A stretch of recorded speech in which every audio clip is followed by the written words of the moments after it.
Morning student.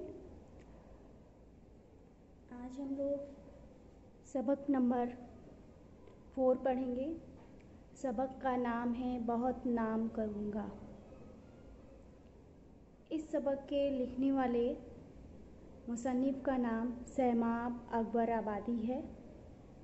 सहमाब Akbar आबादी उर्दू की कौम व मिल्लत शायरी के एक मशहूर ज़माना शायर हुए हैं।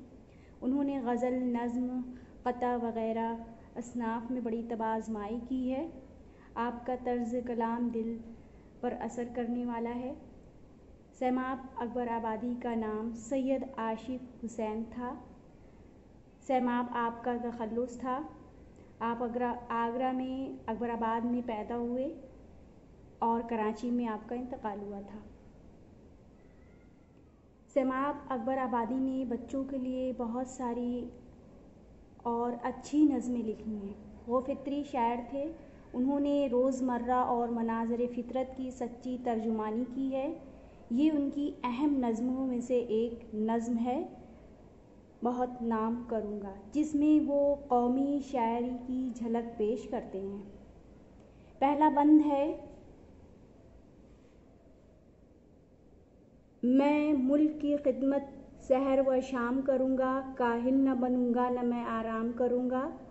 जिस काम में बहबूद हो वो काम करूँगा, हर काम गर्ज़ काबिल इनाम करूँगा। मैं मुल्क में पढ़ लिख के बहुत नाम करूँगा।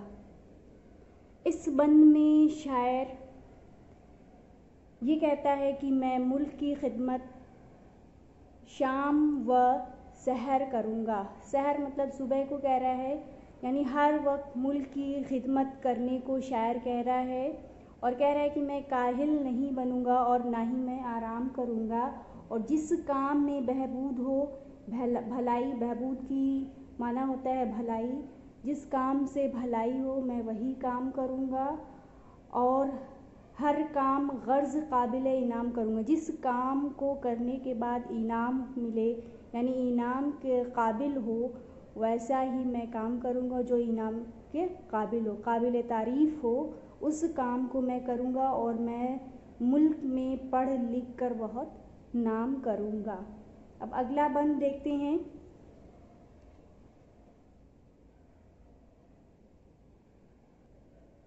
अब आगे दूसरा बंद है, मैं जानता हूँ मुल्क को क्या क्या है ज़रूरत, फिर क्यों न करूँगा मैं भला मुल्क की खिदमत।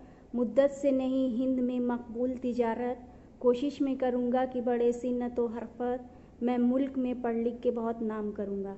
इस बंद में भी शायर मुल्क की खिदमत करने की बात कह रहा है कि मुझे पता है, मैं जानता हूँ कि हमारे मुल्क में किस चीज़ की ज़रूरत है, तो मैं उस ज़रूरत को पूरा करने की कोशिश कर रहा हूँ या करूँगा।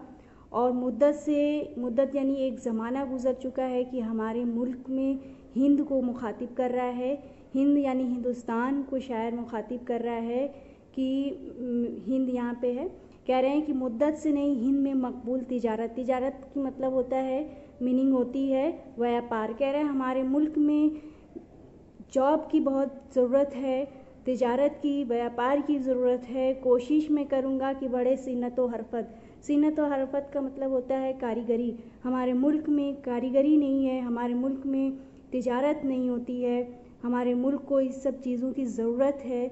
इसलिए मैं मुल्क में पढ़ लिख कर बहुत नाम करना चाहता हूँ। शायर कह रहा है दूसरे बंद में कि मैं जानता हूँ डॉट डॉट उसके बाद नाम करूँगा।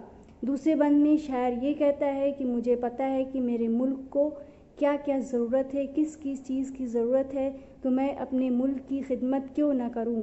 एक मुद्दत गुज़र चुकी है, हमारे मुल्क में तिजारत नहीं है, इसलिए मैं पढ़ लिख कर इस काबिल बनना चाहता हूं कि मैं अपने मुल्क की खिदमत कर सकूं। अब आगे तीसरा बंद देखते हैं। आगे के बंद में शायर क्या कहता है देखते हैं। खेती को तरक्की नहीं, गुज़रे हैं बहुत साल, हर साल कहीं जंग है मौजूद कहीं काल। अफलास है ये फैला कि मिलता ही नहीं माल, बदलूँगा मैं अखबारगी इस मुल्क का ये हाल, मैं मुल्क में पढ़ लिख कर बहुत नाम करूँगा।